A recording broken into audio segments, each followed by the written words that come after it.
So read this illustration, everybody. So ABC Limited is a small company currently analyzing capital expenditure proposals for purchase of equipment. Okay, company uses the net present value technique to evaluate projects. So this company ABC Limited is using NPV method for evaluating the projects. So capital budget is limited to 5 lakh. So company can invest only 5 lakh rupees. So maximum budget available with the company is 5 lakh rupees. Okay, which ABC Limited believes is maximum capital it can raise. So ABC company is of view that it cannot raise more than 5 lakhs for initial investment. Okay, initial investment and projected net cash flows are given below. Cost of capital is 12%, which is the discounting factor. So you are required to compute the NPV of the different projects. Okay, so ABC Limited is having 5 lakh rupees for investment, and it is having 4 projects. Out of this, which is the best project to invest, that we will have to find out using NPV method. So method and technique is same only. For each project, we will have to calculate the NPV separately. Okay. See, project A will require 2 lakh rupees initial investment. Project B 1 lakh 90. Project C 2 lakh 50, and project D 2 lakh 10,000. So this is the initial investment of the projects. Clear? And here expected cash inflow is also given for 5 years. So we will have to calculate the NPV of each project separately. Okay, separately means no need of doing calculation separately. In one table only we can find out the NPV of all the projects. So how we'll do that? Let us do this. Calculation of NPV. Calculation of NPV of different projects.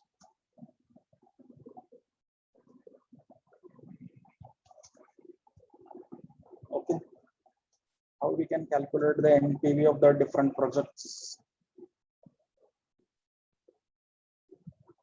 Particulars.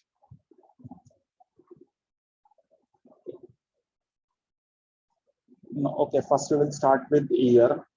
Year, particulars, discounting factor at the rate 12%.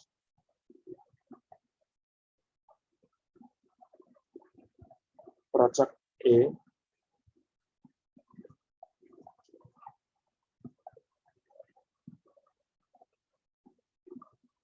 project A, cash flow, discounted cash flow. Okay, project A, cash flow and discounted cash flow. Project B, same.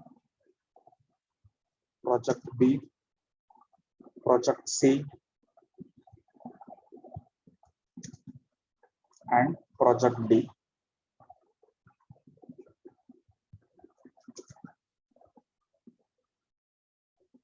So all project will have cash flow and discounted cash flow.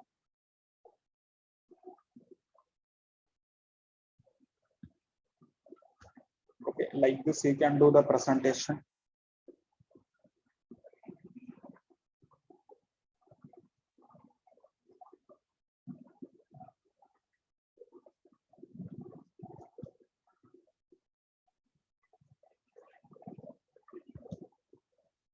Okay, so here we will start with 0th year initial investment. Then we will have the cash inflow for the 5 years. Cash inflow 1, 2, 3, 4, 5. Particulars, it will be initial investment. Initial investment.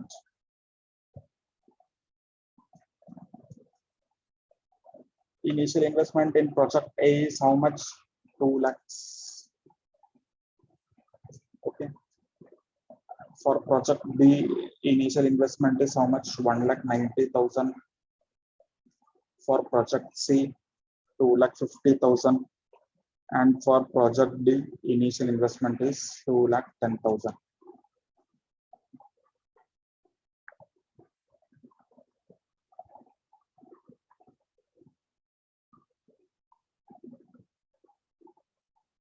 Okay, initial investment.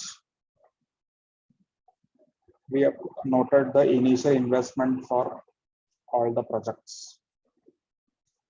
Cash inflow of the project is given.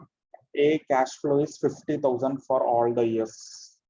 If you will see the question, A's inflow is 50,000 all the years. So we will write 50,000.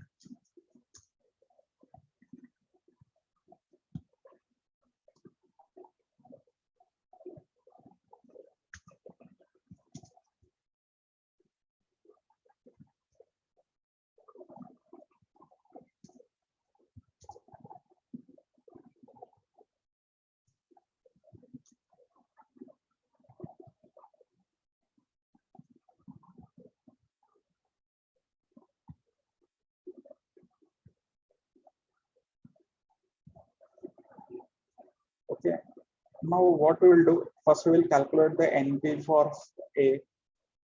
So everybody do the discounting factor at 12% for 5 years, because in this question discounting factor is not given, no? So 0, the discounting factor will be 1. So for first year, what will be the discounting factor? How we can calculate? 12 divided by 100 plus 1 divide by equal to. So first year discounting factor is how much? First year discounting factor 0.893, correct? Second year 0.797, then 0.712,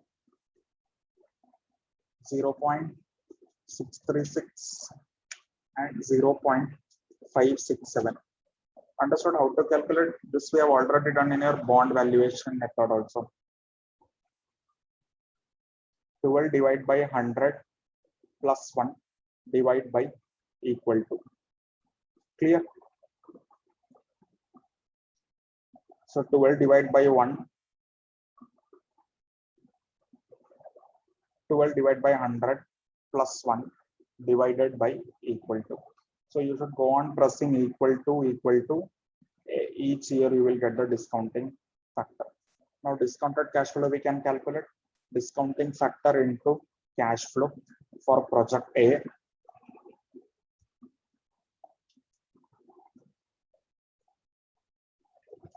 Okay. Total of inflows we will do. Total of inflow is 1,80,250. Outflow is 2 lakh. So NPV will be negative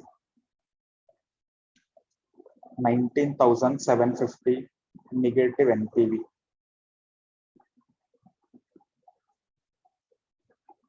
So for project A, net present value is negative. Okay, because inflow present value minus outflow present value, which is a negative. Okay, so similarly we can do for project B also. Project B cash flow is 40,000, 50,000, 70,000, 75,000, and 75,000. Now no need of calculating discounting factor again, because all the projects discounting factor is 12% only. So we can directly use this discounting factor and calculate the percentages. So total of inflow of project B is 2,15,635.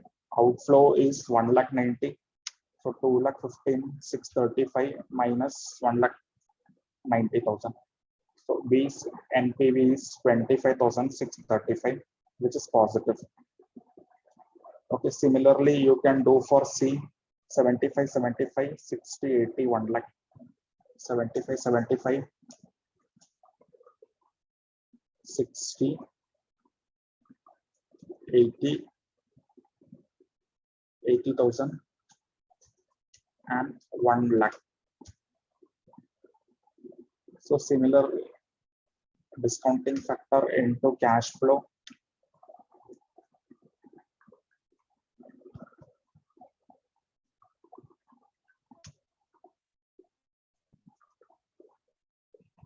Total of inflow is 2,75,050 and 2,50,000. So inflow minus outflow. NPV is 27,050.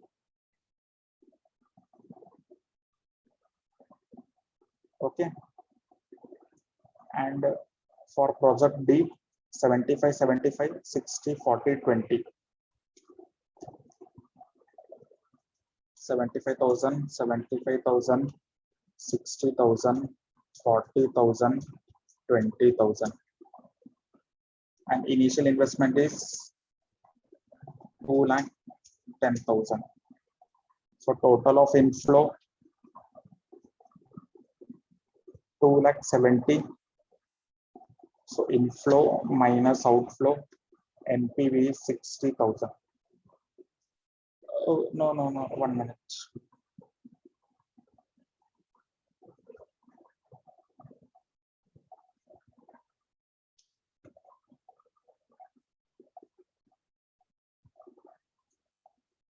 Discounted cash flow we will have to calculate now. So discounted cash flow is DCA DF into cash flow.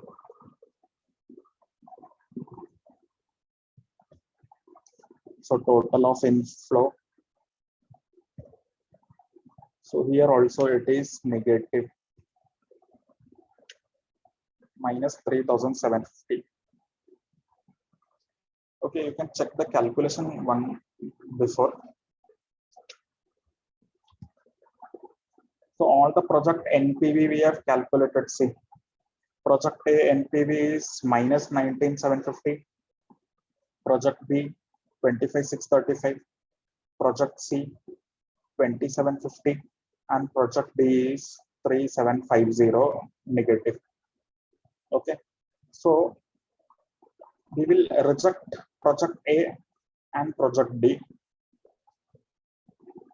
Now from project B and project C we can select. Okay, what is our budget limit? 5 lakhs. No, it is given in the question. No, that you can raise 5 lakh rupees maximum. Now you see project B and project C both are having positive NPV. So we can accept the project B and C.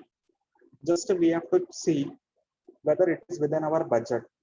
Project B is having 1,90,000 initial investment and project C is having 2,50,000.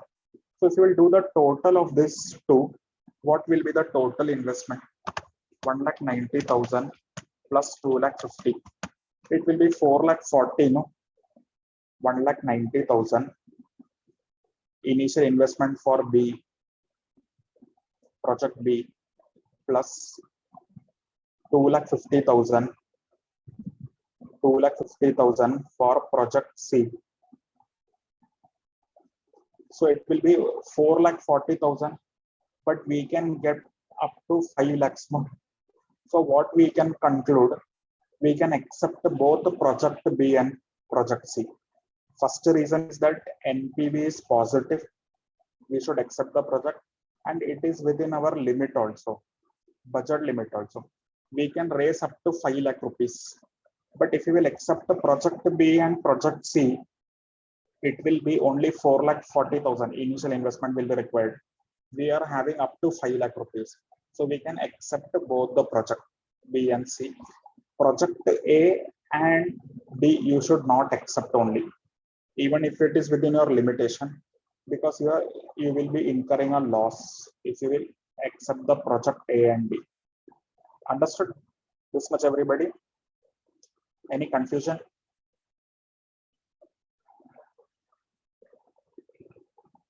So for today we will stop here. Further we will continue in the next class.